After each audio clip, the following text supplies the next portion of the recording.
नमस्कार। आदरणीय आज के अंतर्राष्ट्रीय संगोष्ठी के प्रतिभागियों, मैं उज़्बेकिस्तान के भारतविद प्रोफेसर उल्फत मोहिबोवा हूँ। मैं उज़्बेकिस्तान में राजकीय प्राच्य विद्या विश्वविद्यालय में हिंदी भाषा और हिंदी साहित्य पढ़ाते आ रही हूँ। मैं भी अटल बिहारी वाजपेयी जी की तरह अपनी पूरी ज़िंदगी हिंदी के लिए अर्पित कर चुकी हूँ, अभी भी कर रही हूँ।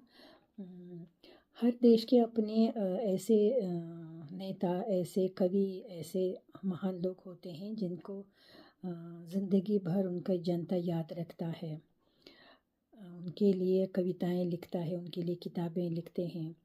आज की जो संगोष्ठी अटल बिहारी वाजपेयी जी के 101वीं जयंती के अवसर पर जो भारत सरकार ने आयोजित किया है, ये हिंदी वालों के, विदेशों में हिंदी पढ़ाने वालों के लिए भी बड़ी खुशी की बात है कि मुख्य तौर पर मेरे लिए गर्व हो रहा है कि आप लोगों ने मुझे इस संगोष्ठी में बोलने का मौका दे रहे हैं। अटल बिहारी वाजपेयी जी के बारे में मैं पहली बार इतना महान नेता और महान कवि के रूप में 2018 को जब मॉरिशस में अंतर्राष्ट्रीय विश्व हिंदी सम्मेलन में गई थी, तब मुझे पता चला था, तब मुझे उनके प्रति अलग से रुचि पैदा हुई थी। उसी साल 2018 को स्वर्गीय विदेश मंत्री, भारत की विदेश मंत्री श्रीमती सुषमा स्वराज जी जब उज़्बेकिस्तान पधारे थे, तो उन्होंने भी उज़्बेक भारतविदों के साथ मिलने का इच्छा प्रकट की। तो सारे उज़्बेकिस्तान में ताशकंद में रहने वाले भारत विद्वान, उनसे मिलने हम पहुँचे। तो मुझे वहाँ भी 2 शब्द बोलने के लिए निमंत्रण किया गया था। तो मैंने उज़्बेक और भारत के बीच साहित्यिक सांस्कृतिक संबंध के बारे में अपने जो शब्द रखा। तो इसके बाद आदरणीय सुषमा स्वराज जी मुझे मॉरिशस में होने वाले विश्व हिंदी सम्मेलन के लिए मेरा नाम दिया। तो उसी साल मैं मॉरिशस गई।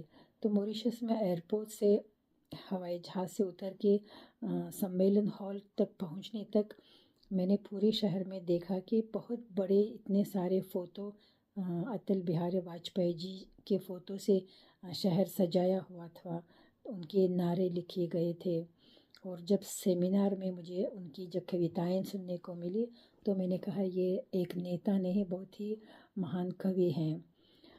मुख्य तौर पर उनकी ये कविता मुझ पर बहुत बड़ा असर डाला, क्योंकि एक ही पंक्ति वाले है, पंक्ति लंबी है लेकिन उसकी एक पंक्ति है जिसमें सभी कुछ बताया गया है। क्योंकि इसमें न सिर्फ अटल बिहारी वाजपेयी जी के संस्कार, पूरे भारतीय लोगों का संस्कार मुझे नज़र आता है। ये हिंदू तन मन, हिंदू जीवन, रग रग हिंदू मेरा परिचय। इससे ज़्यादा पता नहीं क्या बोल सकते हैं। मेरा मन करता है कि मैं भी बोलूं कि उज़्बेक तन मन, उज़्बेक जीवन, रग रग उज़्बेक मेरा परिचय। ये मेरे लिए बहुत ही सुंदर पंक्तियाँ लगी, इसलिए मैं उसको याद रखती हूँ। कभी कभी विद्यार्थियों को सुनाती हूँ कि देखिए इतना बड़ा नेता एक ही लाइन में कितनी सुंदर बातें बोल के गए हैं। अटल बिहारी वाजपेयी जी का ज़िंदगी में एक ही आजीवन वो अविवाहित रहे, तो उनके लिए भीष्म पितामह की उपाधि भी दी गई है। ये भी मुझे अजीब लगा, क्योंकि हम महाभारत में भीष्म का क्या महत्व है इसको अच्छी तरह हमने फिल्मों में देखा, किताबों में पढ़ा।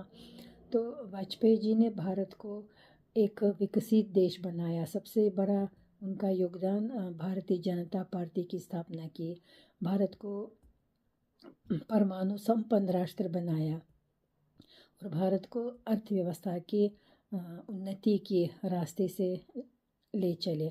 जो आज श्री नरेंद्र मोदी जी इनकी नीति को, इनके काम को आगे बढ़ा रहे हैं। और मैं समझ सकती हूँ कि आज के 2 दिन की अंतर्राष्ट्रीय संगोष्ठी में अटल बिहारी वाजपेयी के बारे में और बहुत सारी नई बातें, उनकी कविताओं के बारे में, साहित्यकारों के बहुत अच्छे विचार सुनने को मिलेंगे। हम दूर दूर से, अगर जूम द्वारा होगा, हम भी सुनने के लिए तैयार हैं। लेकिन मैं उज़्बेकिस्तान से आप लोगों की इस संगोष्ठी के लिए अपनी शुभकामनाएं भेजना चाहती हूँ। और मुझे आशा है कि उनकी जो कविताएं हैं, एक भारतविद होने के नाते हमें इसके उज़्बेक में अनुवाद करके उज़्बेक में छपवाना हमारा कर्तव्य है।